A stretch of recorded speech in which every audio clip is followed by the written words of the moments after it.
The nurse smiled as she handed me a paper cup of pills. "Good morning, Mr. Harper. Your son called. He said he'll visit this weekend."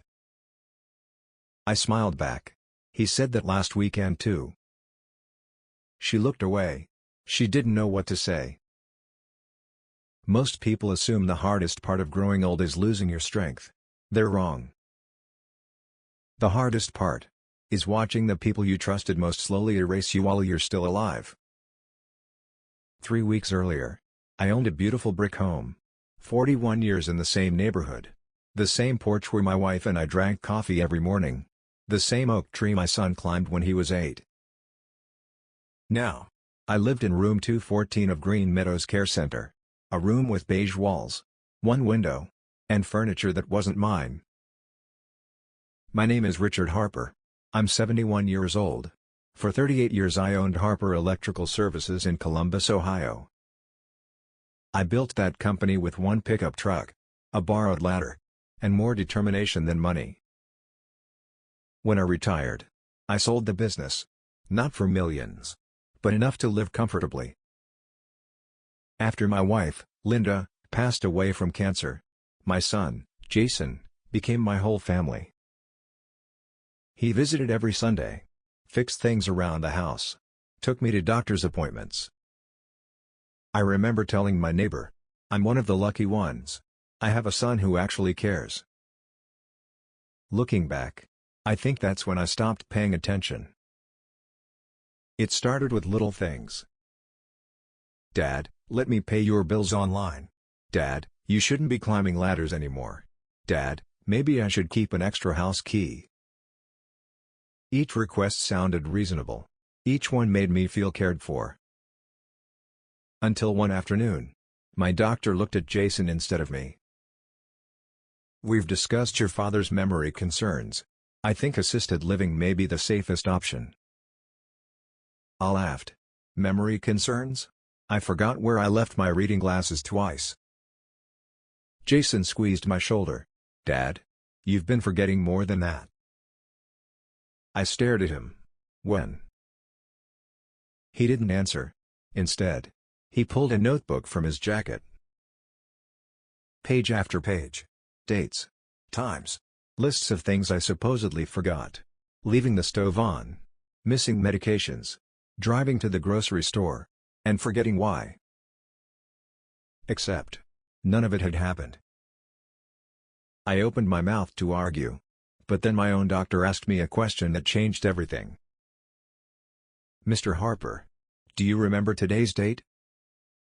I answered immediately. "April 17th. He looked down at the chart. It was April 18th. One day. I was wrong by one day. Jason slowly shook his head. Like a disappointed son. 3 days later. He drove me to Green Meadows. He said it would only be temporary. Just until you're stronger. I believed him. Because I still believed he was trying to save me. I didn't know that while I was unpacking 2 suitcases in room 214 my son was standing in my living room, unlocking the front door for a real estate agent. The first week at Green Meadows felt like living inside someone else's life. Breakfast at 7. Medication at 8. Physical therapy at 10. Lunch at noon. Every hour was scheduled. Every decision had already been made before I woke up. Jason visited on my second day. He carried a paper bag from my favorite sandwich shop. I brought her turkey club. He smiled the same way he always had. Warm. Relaxed. Almost convincing. "How's the house?" He didn't hesitate. "Everything's fine. I've been stopping by every evening. Watering the flowers. Picking up the mail." I nodded. That sounded like my son. He stayed for almost an hour. We talked about baseball. The weather. His job. Not once did he mention selling the house. On Thursday afternoon, I wandered into the activity room looking for coffee. The television was on. Nobody was watching it. A local news station had cut to commercial. One advertisement caught my attention. A smiling real estate agent stood in front of a familiar brick house. My house. At first, I honestly believed I was mistaken. Then the camera panned across the front porch. The porch swing Linda and I had built together. The flower bed she'd planted. The oak tree. The announcer smiled. Beautiful 4-bedroom family home in the Maple Ridge neighborhood. Available for immediate viewing. I stood frozen. One of the nurses noticed my expression. "Mr. Harper? Are you all right?" I pointed at the screen. "That's my house." She looked confused. "The one on television?" "Yes. My son told me he was taking care of it." She didn't know what to say. Instead, she handed me the facility phone. I called Jason immediately. Straight to voicemail. I called again. Voicemail. A third time. Nothing. 2 hours later, he finally returned my call. "Dad? Everything okay?" I didn't waste time. "Why is my house on television?" Silence. Then, "Oh, you saw that?" My stomach tightened. "What do you mean? I saw that?" He exhaled slowly. "Dad, I was going to tell you this weekend." "Tell me what?" "The house is too much for you now. It doesn't make sense to keep paying taxes and maintenance. So I listed it." I gripped the phone so hard my hand began to shake. "You listed my house? For your own good. You'll never live there again." I felt something inside me crack. Not anger. Not yet. Something much worse. Disbelief. Then I asked the question that changed everything. "Jason, how did you list a house that I never agreed to sell?" This time, he didn't answer. He simply whispered 4 words. "I'll explain later, Dad." And the line went dead. I stared at the phone for several seconds. The call had ended. But Jason's words kept echoing in my head. "You'll never live there again." Who decides something like that? A doctor? A judge? Or a son who suddenly thinks he knows what's best? The nurse gently took the phone from my hand. "Mr. Harper, would you like me to call someone?" I nodded. "Yes. My attorney." She found the number in my wallet and dialed it. Harold Simmons had been my attorney for nearly 20 years. He handled the sale of my electrical company, my retirement accounts, Linda's estate after she passed. If anyone knew exactly what I owned, it was Harold. His assistant answered. "I'm sorry, Mr. Harper. Mr. Simmons is in court this afternoon. Can he call you back?" "As soon as possible. It's important." She promised she would tell him. That evening, I couldn't eat dinner. The meatloaf sat untouched. So did the mashed potatoes. Across the table sat another resident. His name was Frank. Retired firefighter. 76 years old. He'd lived at Green Meadows for almost 3 years. He watched me push food around my plate. "First week?" I nodded. "It gets easier." "I don't want it to get easier." He smiled sadly. None of us did. After dinner, I sat outside in the courtyard. The air was cool. The sun was beginning to set. Frank joined me with 2 cups of coffee. Without asking, he handed me one. "You've got that look." "What look?" "The one that says somebody on the outside is making decisions about your life." I looked at him. "How did you know?" He laughed quietly. "Because my daughter did the same thing. Most of the people here didn't choose to come." Those words stayed with me. I had assumed everyone here was too sick to live alone. Maybe that wasn't true. The next morning, Harold finally called. His voice sounded unusually serious. "Richard, I received your message. Tell me exactly what's going on." I told him everything. The doctor's appointment. The nursing home. The television advertisement. Jason's phone call. When I finished, Harold didn't speak for several seconds. Finally, he asked one question. "Richard, did you sign anything before Jason brought you to Green Meadows?" I searched my memory. Hospital paperwork. Insurance forms. A few documents Jason had placed in front of me after the doctor's visit. I signed several papers. I didn't really read them. Harold's voice became very quiet. "I need copies of every document you signed. And Richard, until I see them, don't assume your house is the only thing Jason has been trying to take." Harold didn't wait until the next day. He came to Green Meadows that afternoon. The receptionist led him into a small visiting room. He wasn't carrying his usual leather briefcase. Instead, he held a thick accordion folder. That alone told me something was wrong.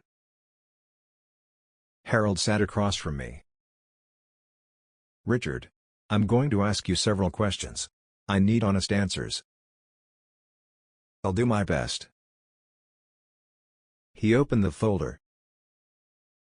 "Do you remember signing a durable power of attorney?" I frowned. I remember signing hospital paperwork. Nothing else. He slid a photocopy across the table. My signature was at the bottom. The date matched the afternoon after my doctor's appointment. "What is this?" "It appoints Jason as your financial agent. It gives him authority to manage nearly all of your assets." I looked at the signature again. It was mine. I couldn't deny that. "But I never agreed to that." Harold nodded. "I believe you." He turned another page. "This is the physician's certification attached to the document." I read the first paragraph. It claimed I suffered from progressive cognitive impairment. That I required assistance with financial decisions. My hands began to shake. "I've never been diagnosed with dementia." "I know." Harold tapped the paper. "It doesn't say dementia. It says diminished capacity. That's enough for many institutions to accept a power of attorney." A cold feeling settled over me. "So Jason can sell my house?" Harold didn't answer immediately. Instead, he pulled another document from the folder. "This is the listing agreement." The realtor's name appeared at the top. Jason's signature appeared near the bottom. Mine did not. "He signed it himself?" "As your attorney, in fact." I leaned back in my chair. Everything suddenly made sense. The notebook at the doctor's office. The memory concerns. The rushed paperwork. It hadn't happened by accident. Someone had built the foundation long before I ever walked into Green Meadows. Harold folded his hands. "Richard, I need to ask something difficult. Has Jason been having financial problems?" I thought about it. Over the past year, he'd borrowed money twice. Nothing enormous. $5,000. Then $8,000. He always repaid it. Or at least, I believed he had. There were a few loans. Why? Harold looked me straight in the eye. "Because I checked the county records before coming here. The house isn't just listed. It's already under contract." For a moment, I couldn't breathe. "When is the closing?" Harold closed the folder. He spoke so quietly. I almost wished I hadn't heard him. 3 days from now." 3 days. That was all I had. 41 years of memories. A lifetime of work. And the house Linda and I had built together. Could disappear in 72 hours. I looked across the table at Harold. "What can we do?" He didn't answer immediately. Instead, he pulled a yellow legal pad from his folder. "First, I need to know whether Jason acted alone. The doctor, the realtor, the paperwork. Too many people were involved. If anyone knowingly helped him misuse that power of attorney, we have a much stronger case." I slowly nodded. "Can you stop the sale?" "I can try. But we'll need evidence quickly." Harold stood. "I'm filing for an emergency injunction this afternoon. If the judge grants it, the closing will be frozen." "And if the judge doesn't?" He looked at me with complete honesty. "Then your house may be sold before we ever reach a courtroom." After Harold left, I couldn't sit still. I walked the halls of Green Meadows for nearly an hour. Every photograph hanging on the walls reminded me of home. Families smiling. Birthday parties. Christmas mornings. I wondered if Jason remembered any of ours. That evening, he finally arrived. He walked into my room carrying a small box of donuts. His smile disappeared the moment he saw my face. "Dad? What's wrong?" I looked at him for a long moment. Then I asked quietly, "When were you planning to tell me?" His shoulders tensed. "Tell you what?" "That my house is under contract." He set the donut box on the table. "I knew someone told you." "So it's true." He sighed. "Dad, you can't go back there." "Who decided that?" "The doctors. The doctors recommended assisted living. They didn't recommend selling my house." Jason rubbed his forehead. "You don't understand how expensive everything is. The nursing home alone costs thousands every month. I have savings. They won't last forever. I also have investments. They're complicated. I've managed them for 15 years. For the first time, he looked frustrated. "You keep acting like nothing's changed. Things have changed. You're getting older. You need help." I looked him straight in the eyes. Helping me would have started with asking. The room fell silent. Then Jason quietly said something that made my blood run cold. "It's too late to stop it anyway." I frowned. "What do you mean?" He picked up the donut box again. Without looking at me, he said 6 words. "I've already spent the deposit." For a moment, I honestly wondered if I'd heard him correctly. "The deposit?" Jason nodded. "The buyers put down earnest money. I used part of it." "You used money from the sale of my house?" "I was going to pay it back after closing." I stared at my son. Not the little boy who used to help me rake leaves. Not the teenager who worked summers on my job sites. This was a man I barely recognized.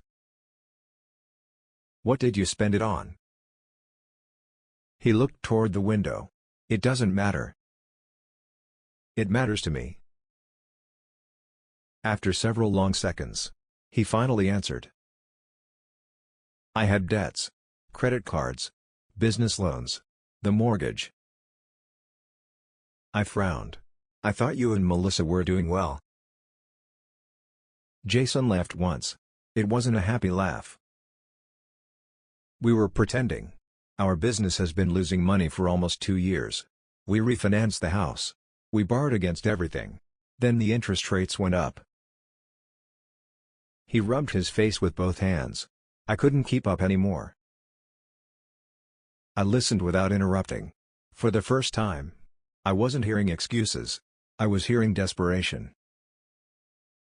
"So you decided to sell my house?" "I decided to save my family." "By destroying mine?" He looked down. "I told myself you'd understand someday." "No. You told yourself I'd never find out." The room fell silent again. Jason didn't deny it. A knock came at the door. One of the nurses stepped inside. "Mr. Harper? There's a gentleman here asking for you." Harold walked in carrying another folder. He stopped when he saw Jason. "I wasn't expecting company." Jason stood. "I was just leaving." "No," Harold replied calmly. "I think you should stay." Jason looked confused. "Why?" Harold placed the folder on the bedside table. "I've just returned from the county courthouse. I have good news. And very bad news." Jason's face tightened. "What happened?" "The judge granted our emergency injunction. The closing is officially frozen." I felt the tension leave my shoulders. For the first time in days, I could breathe. Then Harold looked directly at Jason. "The bad news is that while reviewing the filing, the court discovered something neither of us expected." He slowly opened the folder. On top was a copy of my will. Harold's voice became almost a whisper. "Richard, someone filed paperwork claiming you revoked this will 6 days ago." The room became so quiet, I could hear the clock above the television ticking. Jason stared at the copy of my will. "So? Maybe Dad changed it." Harold didn't even look at him. He didn't. Jason folded his arms. "And how can you be so sure?" "Because I drafted every version of Richard's estate plan." Harold tapped the document. "This isn't his signature." I leaned forward. "What are you saying?" "I'm saying someone submitted a document claiming your previous will had been revoked. The signature doesn't match the one on file." Jason immediately shook his head. "I don't know anything about that." Harold finally looked at him. "I didn't say you did." That answer seemed to catch Jason off guard. For the first time, he looked genuinely nervous. Harold opened another section of the folder. The filing was rejected. The clerk noticed inconsistencies before it was processed. I let out a slow breath. "So nothing changed?" "No. Legally, your original will is still valid." Relief washed over me. But only for a moment. "If it was rejected, why are we talking about it?" Harold closed the folder. "Because whoever filed it wasn't trying to make a mistake. They were testing the system." Jason frowned. "What does that mean?" "It means someone now knows exactly what corrections are needed before trying again." The words settled heavily over the room. Someone. Not necessarily Jason. But someone. Harold reached into his jacket pocket. "I also spoke with the realtor." I looked up. "What did she say?" "She believed everything was legitimate."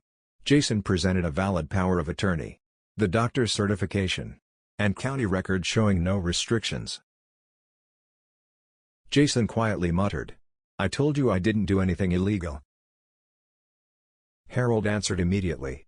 "I didn't say illegal. I said legitimate." There was a difference. A very important one. Harold turned toward me. "Richard, I need you to think carefully. Has Jason introduced you to anyone recently? A financial advisor? A consultant? Anyone involved in estate planning?" I searched my memory. Then one face appeared. There was a man. A few weeks before my doctor's appointment. Jason said he specialized in retirement planning. He came to my house. We drank coffee in the kitchen. He asked strange questions. About my savings. The deed to the house. My will. Harold's expression changed instantly. "What was his name?" I closed my eyes. Trying to remember. Then it came back. "Daniel Brooks." Harold froze. He slowly looked at Jason. Then back at me. I know that name. My heart skipped. From where? Harold spoke only 7 words. He's been investigated for elder fraud before. The words hung in the air. Investigated for elder fraud.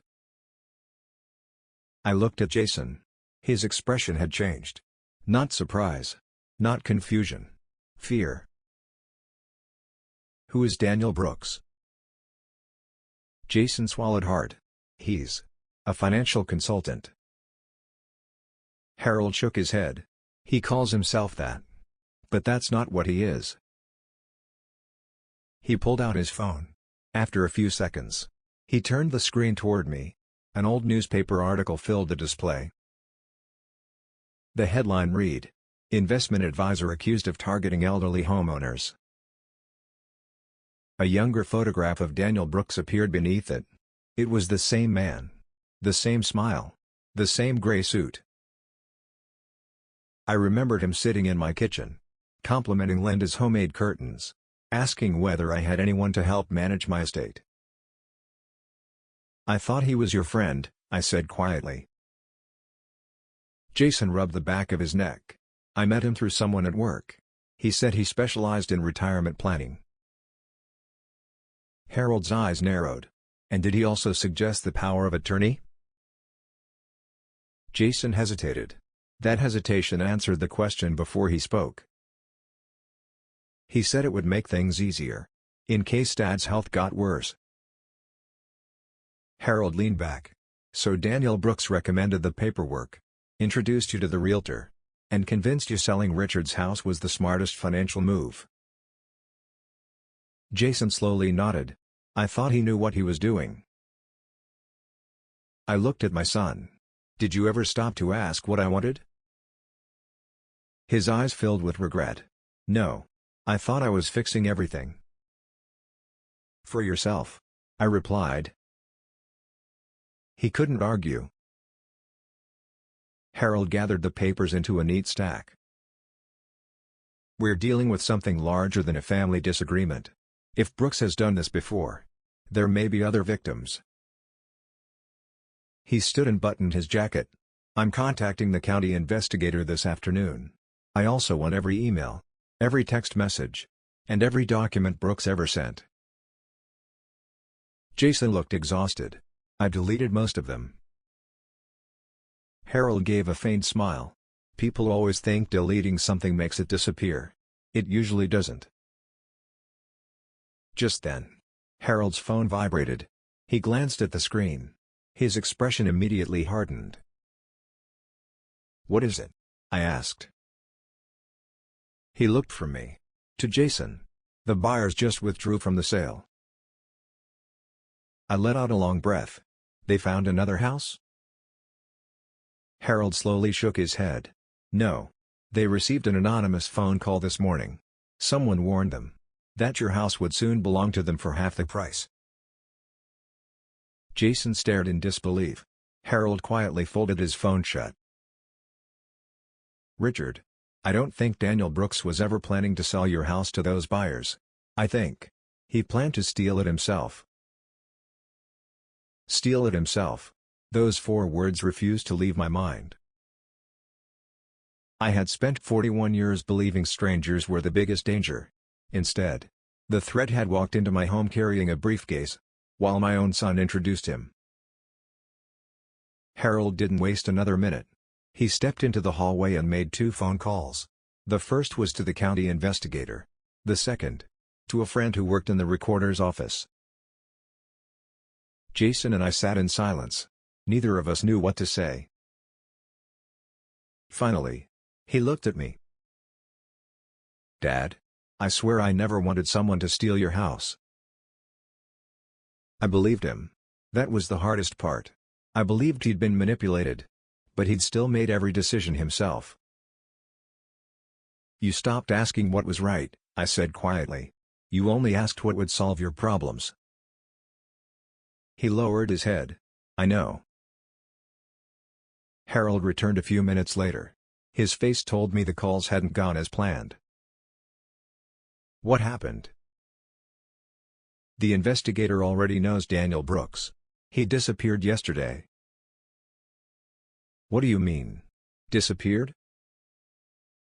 His office is empty. Phone's disconnected. Website removed. Even the office furniture is gone. Jason's face turned white. He knew. He knew this was coming. Harold nodded slowly. Which means he probably left behind more than one victim. Just then, Harold's phone rang again. He answered immediately. For nearly 2 minutes. He didn't say a single word. When he finally hung up, he looked directly at me.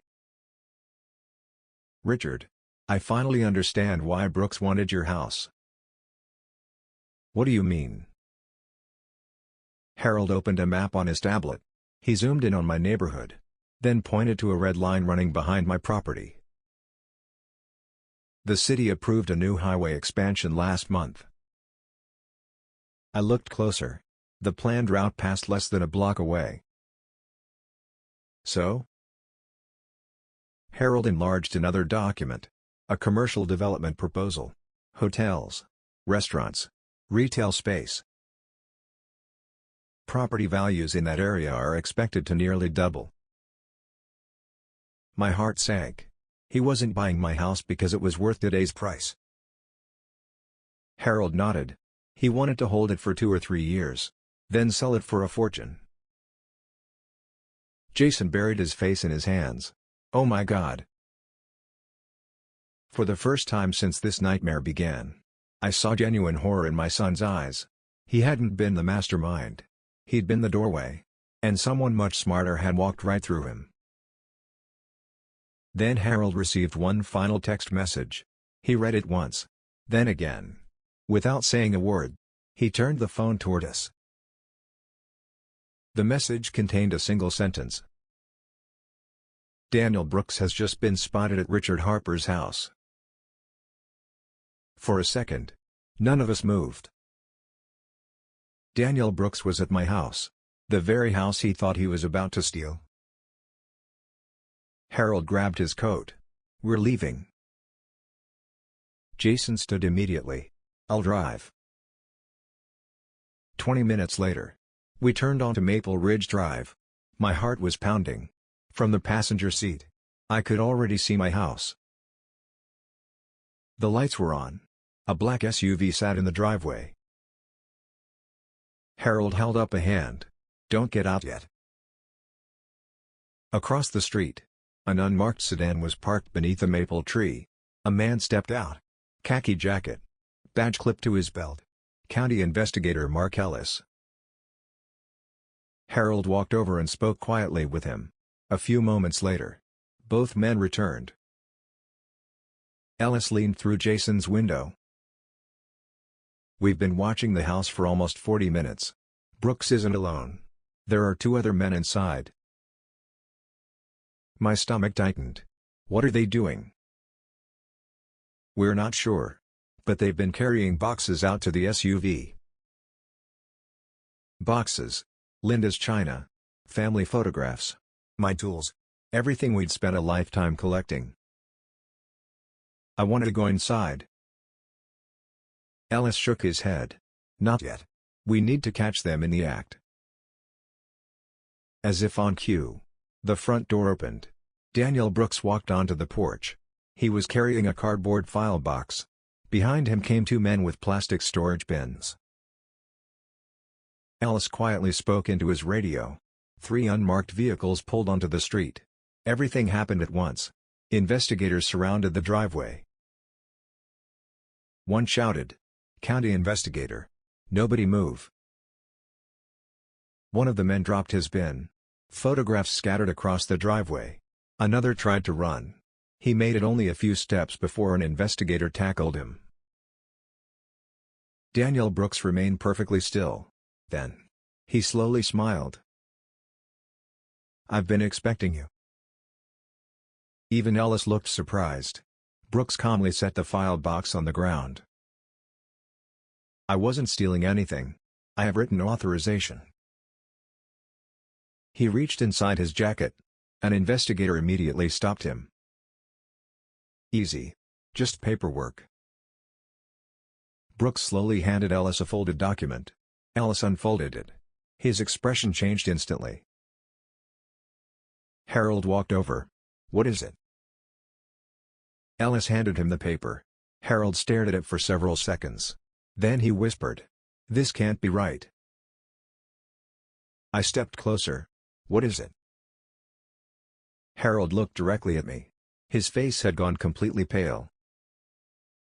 "It's a notarized authorization, giving Daniel Brooks permission to remove everything from your house." I reached for the paper. At the bottom was a signature. My signature. For several long seconds, I couldn't look away from the signature. My name. My handwriting. Or at least, something that looked enough like it to fool almost anyone. Harold took the document from my hands. He studied it carefully. Then he smiled. It wasn't a happy smile. It was the smile of a lawyer who had just found the mistake he'd been hoping for. "This signature isn't Richard's." Daniel Brooks folded his arms. "Can you prove that?" "I can." Harold reached into his briefcase. He removed a thick folder containing dozens of documents. Business contracts. Property deeds. Tax filings. Nearly 20 years of my original signatures. He placed them beside the authorization. "Richard always signs the letter R with a long upward stroke." He pointed to the forged document. "This one curves downward. The spacing between Harper and the signature line is also different." Investigator Ellis stepped closer. "You noticed that immediately?" Harold nodded. "I've watched this man sign documents for 2 decades. I'd recognize his signature anywhere." Brooks remained calm. "That's just your opinion." Ellis smiled. "No. It's probable cause." 2 investigators stepped forward. One carefully took the document into an evidence sleeve. The other began photographing every box stacked near the SUV. I slowly walked toward the open front door. Nobody stopped me. For the first time in weeks, I crossed the threshold of my own home. Everything looked different. Drawers stood open. Closets had been emptied. Family photographs were missing from the walls. Then I noticed something that made my stomach tighten. The bookshelf in my study had been pulled away from the wall. Behind it, the small wall safe Linda and I had installed 30 years earlier stood wide open. I hurried across the room. The safe was empty. Harold joined me. What was inside? The original deed. Linda's jewelry. Our life insurance policies. Birth certificates. Everything important. Ellis immediately called to another investigator. "Search every box." Within minutes, one of them shouted from the driveway. "Found it." He carried over a gray storage container. Inside lay every document from the safe. The deed. The insurance files. Linda's handwritten letters. Even our wedding album. I closed my eyes for a moment. Not because of the paperwork. Because someone had gone through every memory my wife and I had saved together. Ellis looked toward Daniel Brooks. "This just changed. What started as a property dispute may now be burglary, forgery, and identity fraud." For the first time that evening, Daniel Brooks stopped smiling. Daniel Brooks lowered his eyes. For the first time, he looked less like a confident businessman, and more like a man running out of exits. Investigator Ellis stepped forward. "Daniel Brooks, you're being detained pending investigation into forgery, identity fraud, and theft." An investigator placed handcuffs around his wrists. Brooks didn't resist. As they escorted him toward the patrol vehicle, he looked directly at Jason. "You should have trusted me." Jason didn't answer. He simply turned away. Over the next several weeks, the investigation uncovered far more than anyone expected. Daniel Brooks had targeted at least 9 elderly homeowners across 3 counties.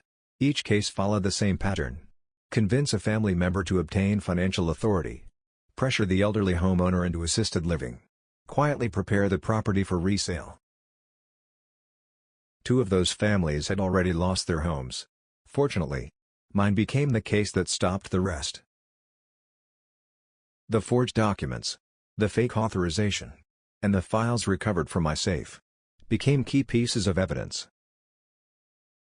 Months later, Daniel Brooks accepted a plea agreement that included several felony convictions and years in state prison. As for my house, the injunction became permanent. The power of attorney was revoked. Every fraudulent filing was removed from the county records. The front door key, the one I'd carried for more than 40 years, finally belonged in my pocket again. Jason came to see me a week after everything was over. He didn't bring coffee, or donuts, or excuses.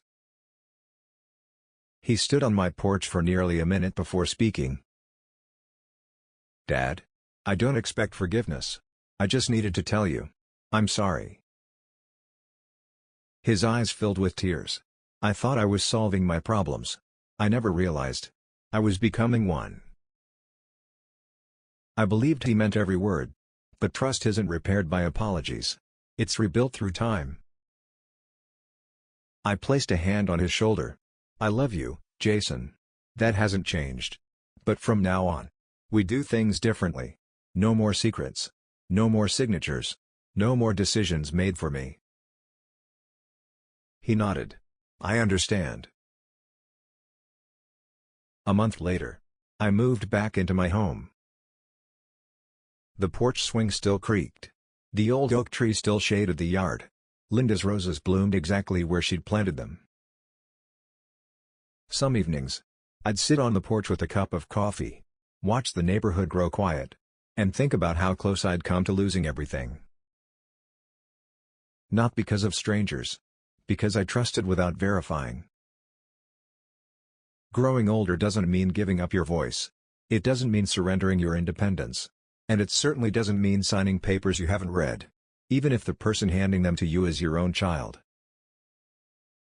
If this story taught me anything, it's that love and trust are precious. But they should never replace common sense. If you were in my position, would you have forgiven your son? Or would the betrayal have been too much? Tell me what you would have done in the comments. And if you enjoy stories about family, justice, and second chances, don't forget to like the video, subscribe to the channel, and I'll see you in the next story.